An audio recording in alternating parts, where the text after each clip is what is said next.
Hi, everybody. Welcome to the Heat Press for Profit podcast and happy Friday. I want to thank you guys for tuning in. And of course, here at Stalls, we always aim for these podcasts and all of our educational content to inspire new ideas, help decorators learn, connect with each other, and reach their own success, regardless of what that looks like for you, whether you're a home-based business or you are a large commercial print shop. Here at Stalls, we're in your corner, dedicated to helping you succeed. Be sure to join our community over on Facebook, and that is the Heat Press for Profit Facebook group.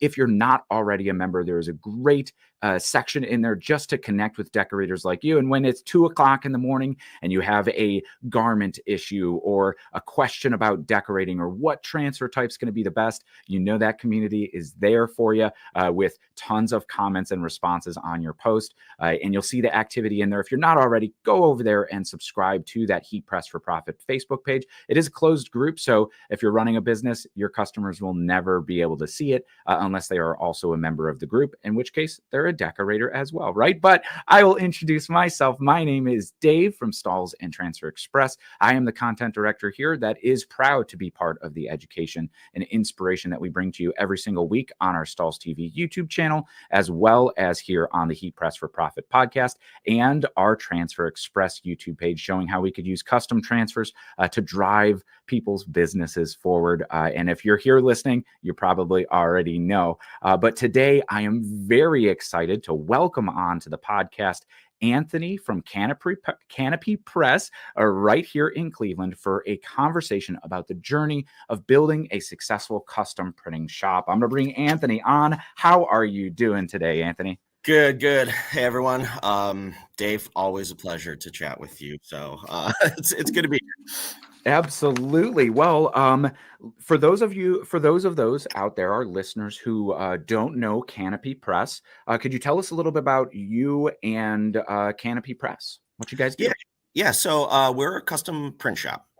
We run a couple of heat transfer machines. We run a 6-color screen printing press and a couple other things. I have been in printing, running machines for about 24 years. Not all of that, I guess, has been actual printing. A lot of it was customer service for 10 of those. So I guess we have a pretty small, well-rounded shop, from that.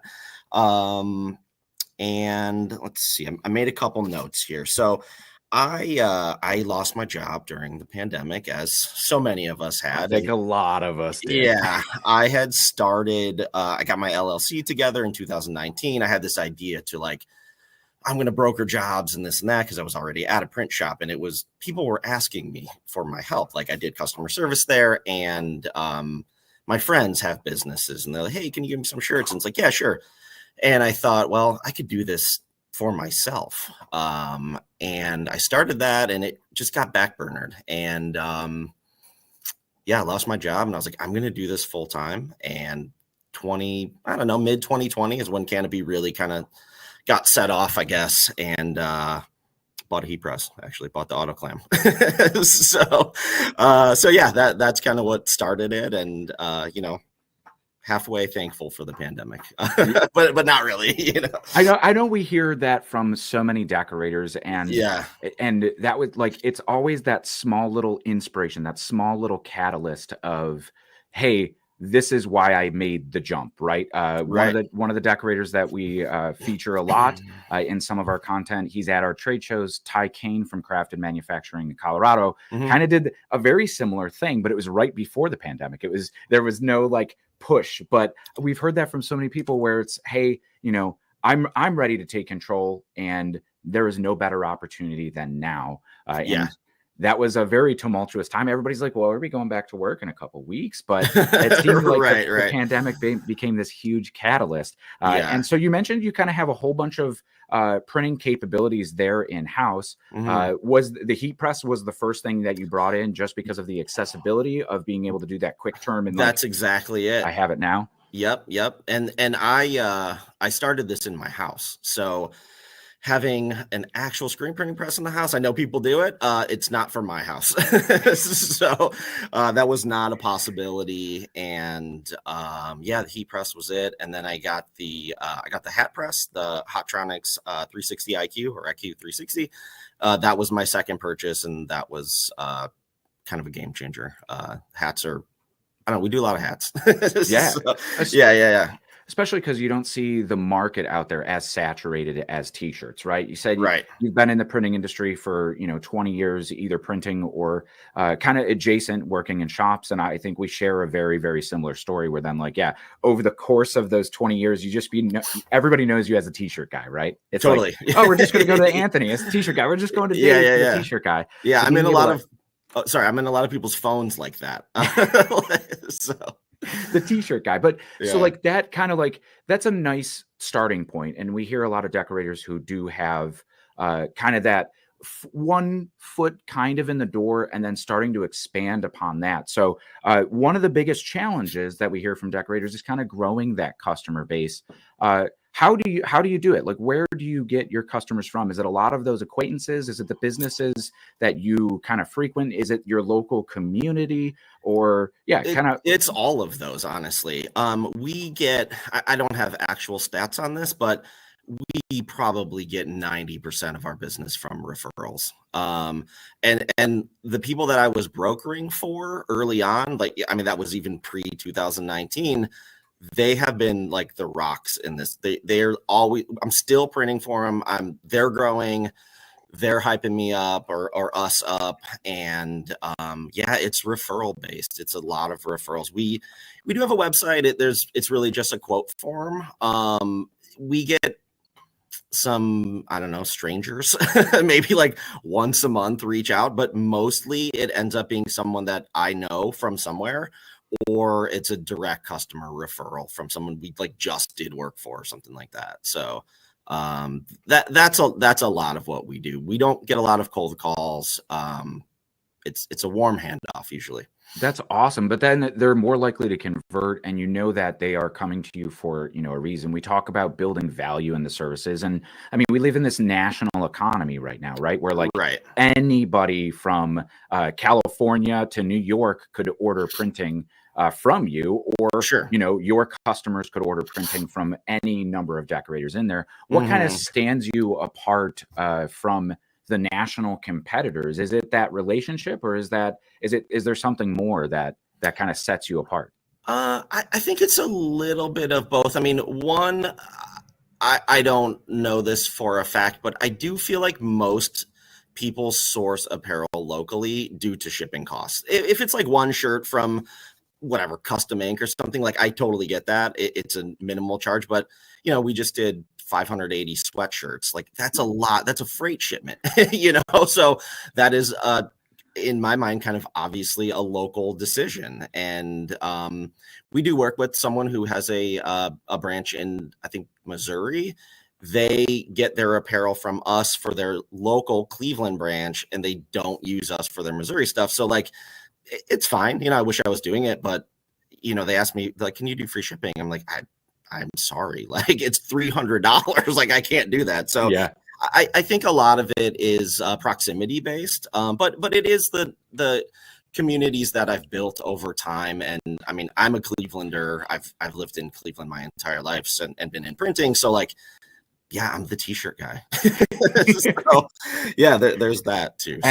And now the hat guy too, because that's the hat thing, guy. like, yeah, you see that market so less saturated, and you say a lot of your work is referral, which does, I think, lift the burden of marketing off a lot of decorators' shoulders, right? I think that's a blessing in a way.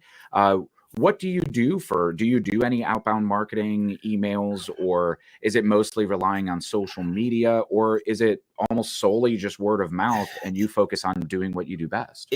Yes, the latter. I would say it is, again, it's mostly referrals. We have an Instagram that is like the portfolio. So when someone new comes and maybe they are, they probably are a referral from someone, but that's just their friend saying, oh man, you got to call my guy Canopy, but I direct them to our Instagram because that's where our work is at.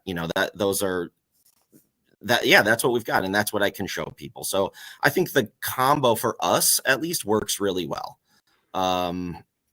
We have, we've dabbled in email blasts and stuff like that, but it's a lot of times it's just me here, and I'm, running a business it's a lot sometimes, and writing an email that makes sense to, like, 500 people on the list is like hard for me to do. So 100%. Yeah. Yeah, I kind of go with the photos are 1,000 words or whatever that phrase is. Like, just check us out. Like, we've got good stuff. We're doing good work. And yeah, there might be an email in the near future.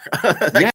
Yeah. But I think you touch on what so many decorators out there are struggling with, right? Where, if you're a one-man show, maybe you have some part-time help, maybe Sure, you yeah. do have one or two employees, but like the burden of that marketing weight does fall on your shoulders. And it could be a lot to sit down and set up when you've got orders that you've got to print to get out Totally. the door. Yep. But you mentioned something about your social media that I think is really impactful, because when we look at social media as a whole, we see so many. I mean, you see it in any walk of business or any industry, where it's kind of like, oh, I'm just trying to go viral, right? The TikTok craze and that same kind of pandemic made everybody be like, I'm going to go viral. I'm going to blow my business up, right? And we have seen, I personally know decorators and small brands that did get that success, where they were just posting content or like a day in the life of a small business owner. Totally. One post or a product blows up. But that is the minority of cases, I think, that we look at, right? Where as long as you're posting consistently and you're posting your work to be a portfolio, loved that word, right? Because then it's that social proof. It's that, hey, if you're thinking about working with us, look at not just, because I was going through your Instagram as well, right?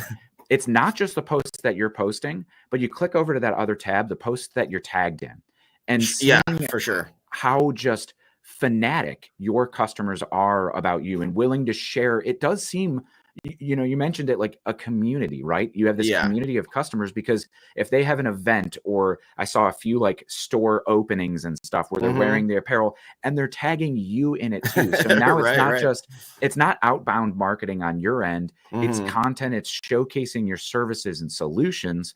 It's and it's not that goal of being viral. And I think a lot of decorators are like, I'm posting, and man, my posts just aren't getting a ton of traction within that first 3, 4, 5, 6, 7 days, 2 weeks after I post them, and they get demoralized about it. But being that proof, when you're trying to convert a customer, you're talking with somebody, or, it's a referral from somebody else to be like, yo, check these guys out, because they nailed these shirts for our, whatever it might be. And it's always more than a t-shirt, it's the little league that kid's hitting the home run in the World Series, right? Yeah. It's important to them. I mean, it's important to me too. Yeah, for sure. And you talk about, so kind of pivoting from social media, you talked about the challenges of running a small business.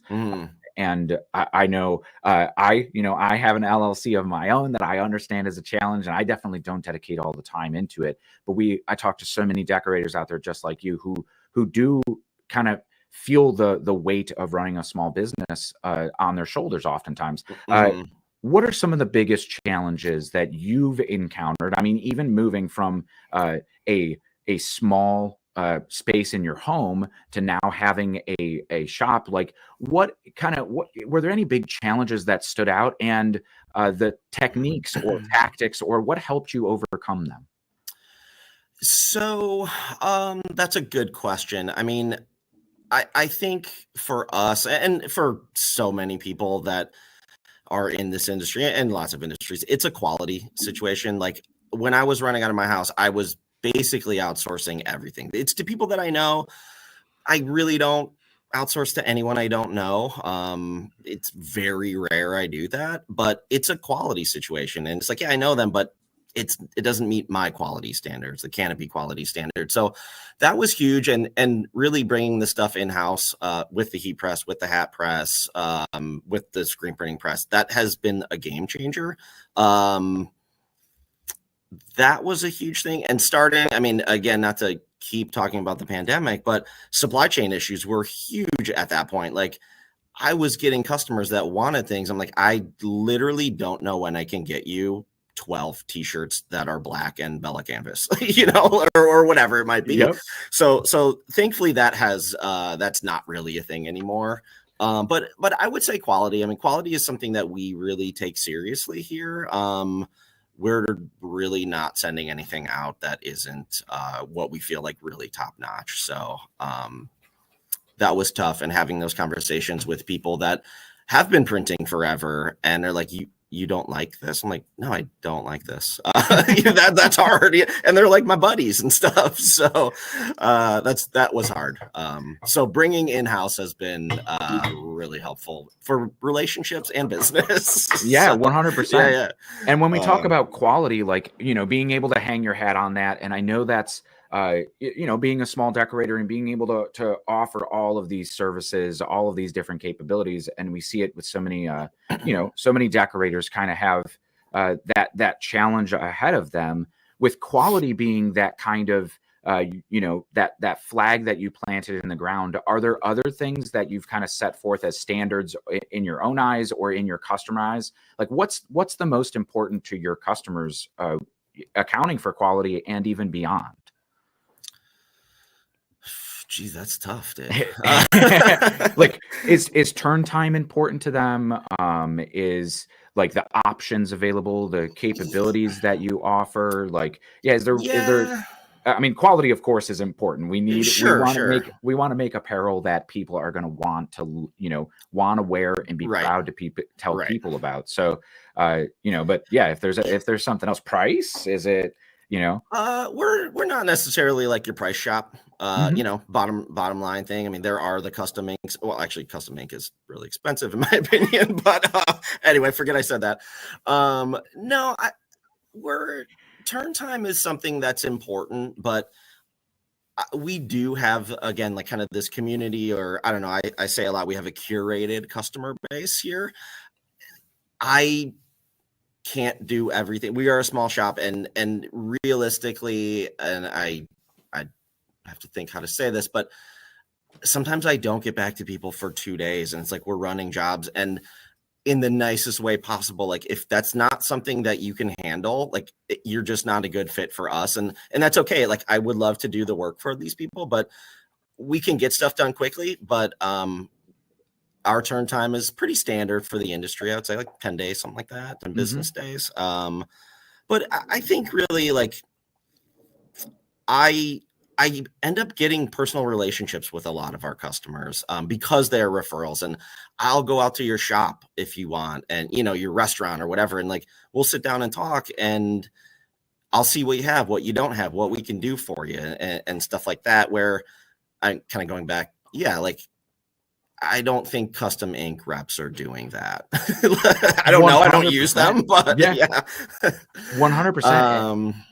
That building a relationship and truly understanding the needs, or like, I love the aspect of like actually going, because then you get the vibe of the place. And if somebody's like, hey, I just want some t-shirts, and it's like a kind of more upscale, you're going to probably recommend, all right, are we looking at Bella Canvas here? What's your budget looking like? Oh, you're, a landscaping company. Hey, have you thought about some performance shirts instead of these heavy cotton? These are going to, and that's the stuff that I think you nail it on the head, especially coupled with quality, right? You're creating so much value in your products, aside from just, it's way more than just a t-shirt, right? Like, there's value in your services that you're going to bring any idea that they have to life, but in a way that is fitting of their needs. So understanding the customer being a huge aspect to, and then you build that relationship, and they're not considering price at all then, right? Like you mentioned, they're not even necessarily,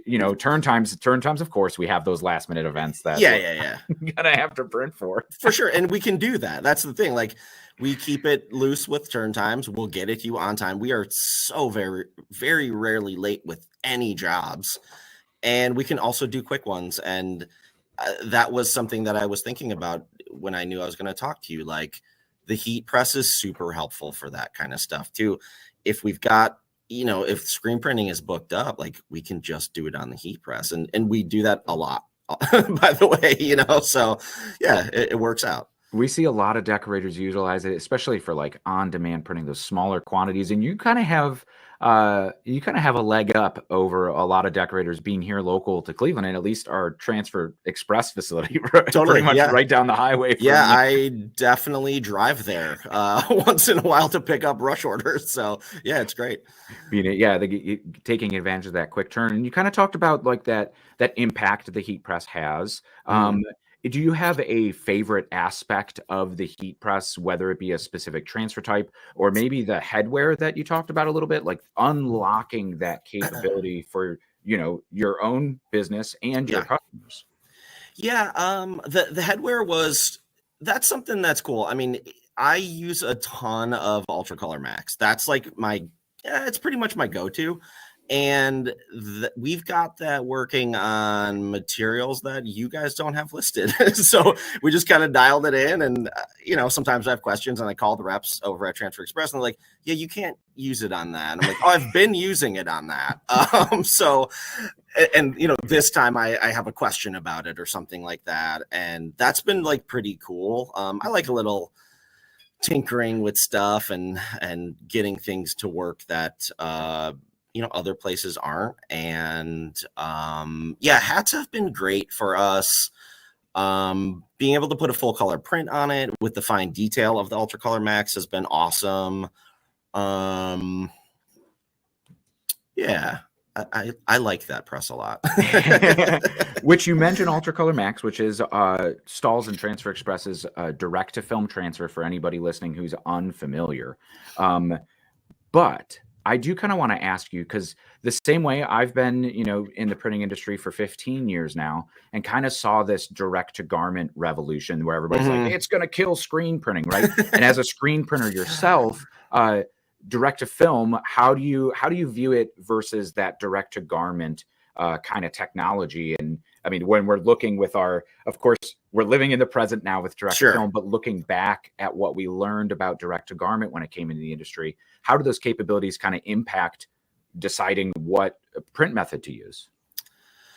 To me, it's a lot of substrate based stuff. Like I love transfers for tote bags. That's I sell those a lot and people are so happy with them because you mitigate all the texture of the bag and it looks so good because whether it's a screen printed transfer or DTF, like either way, it's on a backer or a liner, and the print is perfect at that point, and then you just transfer it to the bag. Like that has been it's something that I've been talking to people a lot about, and I've done some DTG totes before and they're okay, but you're still working with an ink that is liquid at some point and it gets into those little cracks and crevices and it looks fine. But like, I don't know, transfers are great for that. That's my hats and totes are my kind of go-tos for like, yeah, let's do some transfers. And I talked to you about this earlier, off camera, but we have a huge tote bag order coming up and I'm like super hyped about it. And I considered DTG for it and it's just not going to work. So yeah, the cost and I mean, the equipment too, like I'm sure there's, some partners that you could use to like, you don't have a direct to garment printer, do you? That's correct. Yeah. So yeah. And I mean, being able to take advantage of it, I guess, without like we were talking, like the quality issues, right? Because that's the main thing we see plaguing with direct to garment, and what's kind of I think always held it back in a way. And the barrier to jump into it is incredibly high, right? Like you have to go buy a press and possibly have a climate dryer, control environment, dryer, set at a different temperature than what you're running, or a slower speed than what you're running for your screen printing and stuff too. So, and being able to, like you mentioned, like only have that single investment of a heat press and being able to just order in custom when you need it, unlocks that flexibility in your workforce. I do see a question coming in, and for everybody listening live to us on any channel out there, whether it be Facebook, YouTube, if you have any questions or a little advice of your own or inspiration or whatever, shout it out in the comments. We have all of those comments coming into the studio in real time. We have this one here from Instagram, CGP0305. What type of customers are the easiest to target when starting a small scale business, kind of like this? I'll leave that question up right here, but I'm going to let you answer it. I feel like we kind of touched on it maybe a little bit, but do you want to take a stab at this one? The homies, hit up the homies.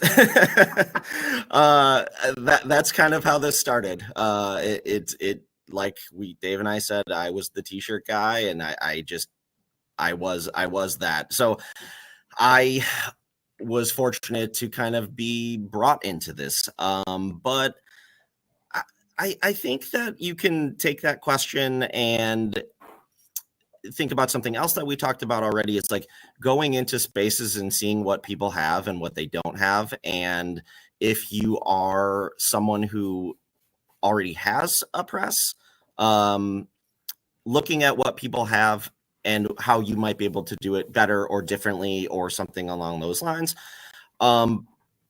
Almost everyone needs printing. Like you think people are like, oh, I don't really do printing. I'm like, but what about your staff shirts?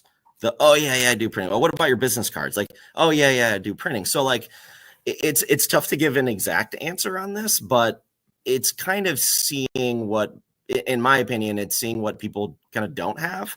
Going back to the hat press, I definitely can walk into a store and see someone that has used a hat press, used transfers, and I'm like, oh, I see things about it that we do better, honestly.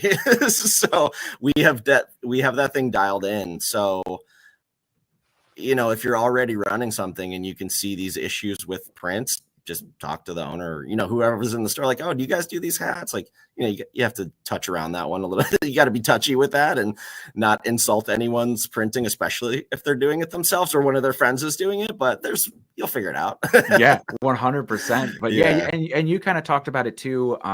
Maybe before that question came in is start with the people that the businesses that and local, right? Because when we talk about the shipping and being able to hey, I could turn this in this turnaround time, even save on those shipping freight costs when we're talking about larger apparel orders, and be able to even hand deliver it, have that face-to-face contact and build a relationship. But starting with the relationships, this is what Scotty jumped in on. Definitely friends, family, people you have regular contact with. And I do say, I say it all the time, I think in videos and a lot of the education sessions that I give in person, right, is like every single person that the average person, at least once every 3 years needs custom apparel, regardless of what it's for. And having a business like yours where you're offering business cards and stickers, you need those even far more often than once every 3 years, whether it be, that staff apparel, especially the businesses, right? Like that business to business printing.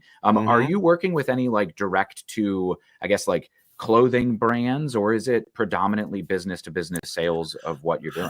It is mostly business to business. We actually yesterday I delivered some tote bags for I don't think I can talk about it because they keep their things pretty tight-lipped. But we can zip it here. Yeah, but it was a pretty big local clothing brand. I'm like, oh shit, all right, that's cool. Thanks for hitting me up. And here we're in 78th Street Studios. And one of our favorite customers is just above us. She does her own apparel brand. And I work with a couple brands, but it's mostly business to business on we work with a lot of restaurants, landscapers, like you were talking about, they come here and there, but a lot of restaurants are in our lives, which is cool because I get to deliver there and then hang out and, schmooze a little bit and get some good food and things like that. We hear that people specifically target like craft breweries and stuff for the perks. Yeah, something like that. Yeah, That's sure. Awesome. You mentioned 78th Street Studios, and for those of us here local to Cleveland, we might be familiar, but could you give us just a kind of brief overview of what that building is, what it means to you, and kind of like, just the vibe, because it's kind of in a way like an incubator for small businesses and artists, isn't it? Yeah, I mean, it can be an incubator. A lot of people stay here. People have been here for a long time. I'm pretty sure every studio in the building, which I don't have an exact number, but there have got to be 50 studios in here, or 50 artists. Let's say some people share spaces, have been here for a long time. Like when I wanted to get in here, it was like, oh shoot, like you're gonna have to wait a little bit. And they were building out 6 new places, and those got taken up like right away. And so yeah, anyway, it is an artist studio. It's a pretty large building. It's over on the west side of Cleveland, and there are a ton of makers in here, a ton of really great people. And every third Friday of the month, they have a giant open house. It's just called Third Fridays. And most of the studios are open. We are not actually at the moment. We are building out our, we are building out our showroom. We are going to hopefully have it done this month. I think it would be the 17th or something like that. But there are tons of other people in here. I've made like some friends. I made a really great friend out of this place. So it's a cool spot. So yeah, and we kind of talked about that moving from home, and that's stuff that like you don't get, just like being able to be out in the community, have that brick and mortar just as like a kind of added bonus then that you get, right? Totally. Yeah. When I was working out of my house, it was like people want to come pick up, and no offense, they're referrals, and we love referrals, but it's like we're not gonna like come over and hang on the couch and stuff. And one dude, like this one woman's dad came to pick something up one time, which is fine and great, and he's like, "Hey, you mind if I use your bathroom?" I'm like, I gotta get out of here. Like, sure, of course, but it was just kind of like people are trying to hang out at the house, and I'm just trying to work, and my girlfriend's there, and she's like, what is going on? So, but aside from that, 78th Street or just moving out has been really, really great for business. People are available, or we are available, so people can come in and look at samples and see what we're up to, stuff like that. And it's been good. It's definitely helped me personally grow the business. I know there are people out there. I've seen some stuff on this channel where people are like, working out of their garages and stuff. I don't have a garage, so I can't do that. But it's been really beneficial for me. So keeps a work-life balance too. With that being kind of like a huge impact to the way that you could present the business or bring people in or have more production space, like you mentioned, like adding a screen printing press for that bulk capability. Yep. Is there another kind of large move or kind of impact that you've made to your business? Or would you say that kind of getting your own physical space was the largest impact that it made on your business? That is definitely the largest. The hat press, I know I keep talking about it. It's awesome. Like, I'm going to tell you guys the secret. I didn't like it at first. I'm like, I don't like this thing. And then I learned how to use it. I'm like, this thing is my favorite thing. So, the hat press. And honestly, too, I do have some part-time help sometimes now.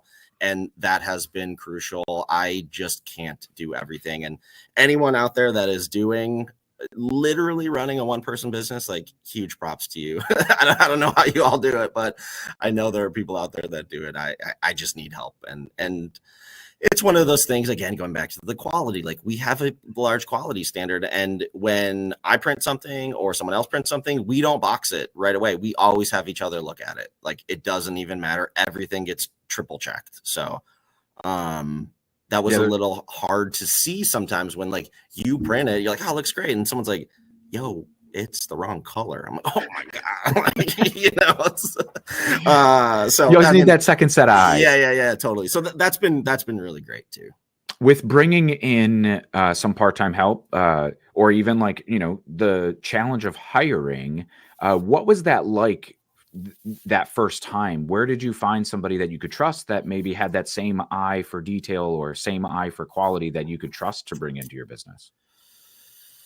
Oh man, let's see. The first person from Instagram, I'm like, I know her casually, but I'm like, she's got an eye and she knows apparel, but she's not talking about it. I could just see it. And I hit her up. I was like, hey, we were just chit-chatting, and she's like, I hate my job. I'm like, do you want a job?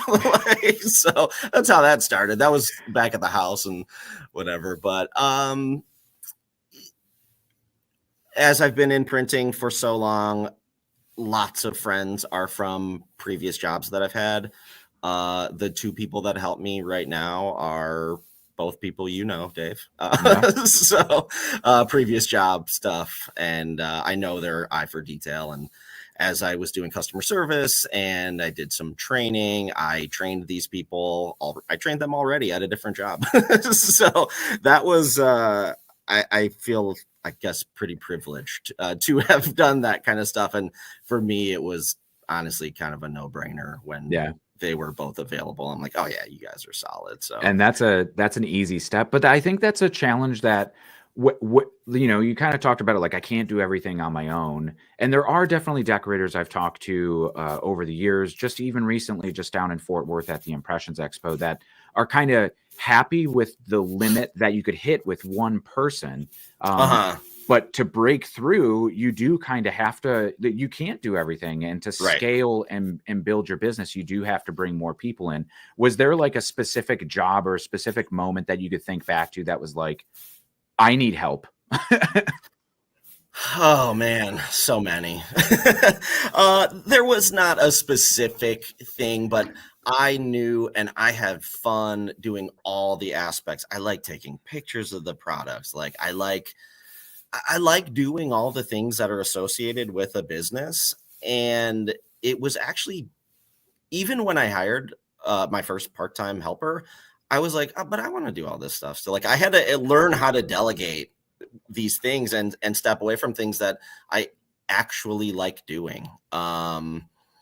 So it was just something where I was like working all day. I'm like, I'm doing the photos, I'm doing the accounting, I'm doing this, I'm doing that, I'm doing the printing, I'm doing this.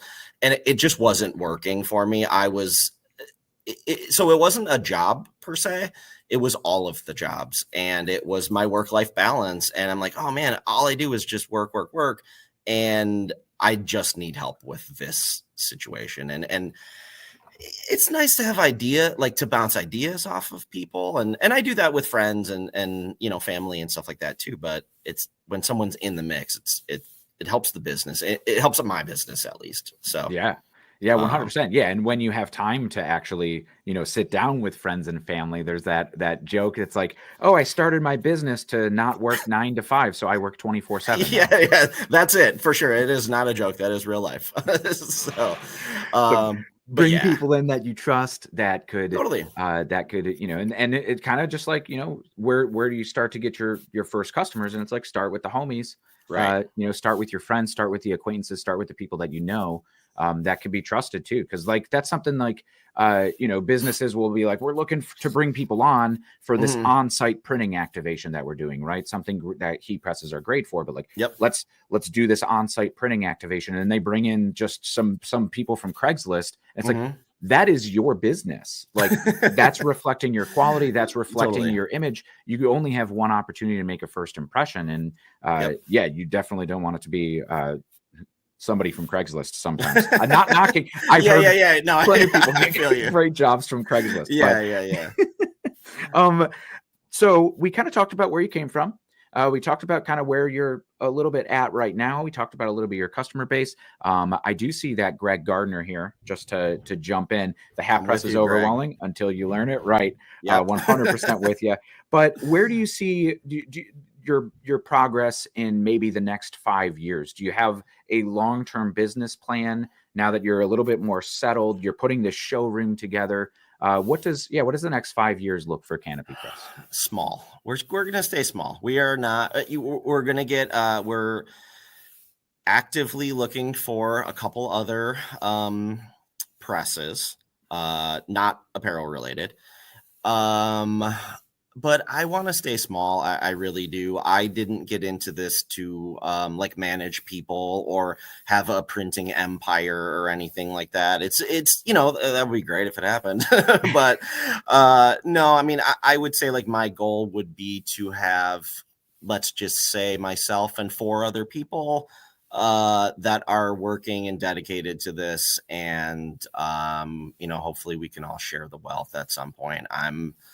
I'm never going to be that dude that's, driving the the Porsche or whatever, and while everyone's pulling up in a Kia. So we will grow this together slowly, but and got to take care of everyone. So man, with that kind of like that sense of community, we should have labeled this episode community. I'm going to go back. We're going to change the title. Fix it in post. But yeah, talking about the community to start the business, the community to bring into the business, and really relying on that. We talked about right at the beginning of the show, the community of decorators out there that's so willing to share information and kind of lift everybody up.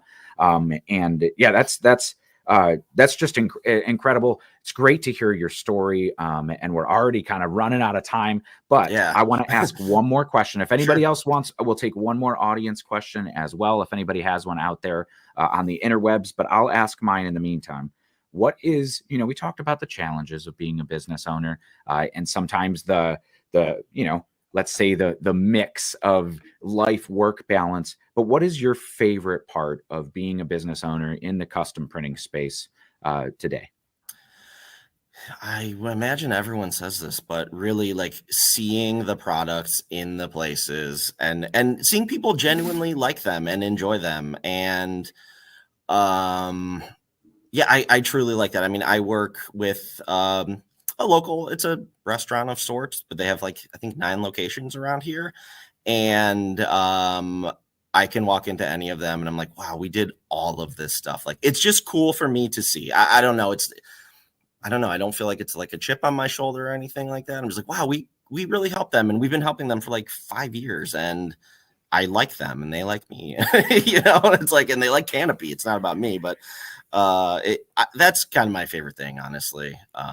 It's just seeing the stuff out in the wild. And we do bumper stickers for Yikes Design, a little name drop there, but they recently got awarded like best bumper stickers in Cleveland or something like that. And I see them all over now. And I'm like constantly like taking pictures, and I don't always send them to them because I don't want to be annoying, but like I have so many stickers of theirs on my phone. I'm like, and they're just funny, silly little stickers. And yeah, so I don't know, that stuff is cool that I've been a part of. And Cleveland's a small place, so I see a lot of it. Yeah, and seeing it come to life. I think that's the kind of art and creative at heart, which we see so many decorators come in from that kind of creative forward side. And some do come in from the business side. Like, I'm here to, I've talked to decorators that are like, I don't really care about shirts, right? It's all about the business aspect of it. Right. I think that's, I completely resonate with that, coming in from the art and design aspect of it, and talking about like, nobody really collects art the way that they used to these days, but everybody collects t-shirts, and it's this like this most widely collected form of artwork that it's accessible to everybody, and everybody needs at some point in there. But I didn't see any other questions come in here for us. Anthony, absolute pleasure having you on the podcast here today. Once you get that showroom up and running, maybe we'll stop on by with a video camera, feature the cool stuff that you're doing for either our Transfer Express page or our Stalls TV YouTube page. But be sure to go on out there and subscribe to everybody watching and listening. You may even be listening on one of those channels that you're already subscribed to, and for that, we thank you.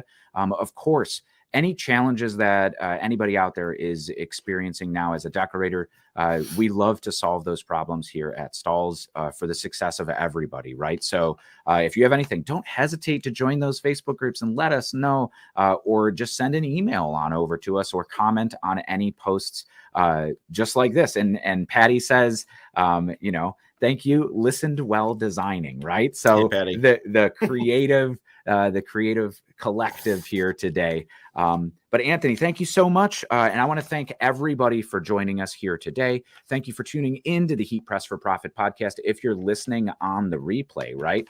These are syndicated and go out on every major streaming service. So if you just kind of tuned in late here on the live stream, you'll see this episode drop in a week or two, wherever you get your podcasts: iHeartMedia, Spotify, Amazon, Rhapsody, Napster. Is that still a thing? I don't know. Did I just date myself a little bit? Bearshare, Kazaa, whatever. MapQuest. I think it's on MapQuest too. Wherever you're pirating your music. But yeah, all the podcast stations out there. And of course, here at Stalls, we're always happy to help decorators of all sizes learn, connect, and reach their own success. Be sure to check out stalls.com as well as transferexpress.com for all of the heat printing and apparel decorating solutions that you have. They make this podcast possible. And like we heard from you, Anthony, really kind of help empower small businesses. But until next time, thank you again, Anthony, for hanging out with us here today. And we'll catch you guys on the next one. Happy pressing. See you guys.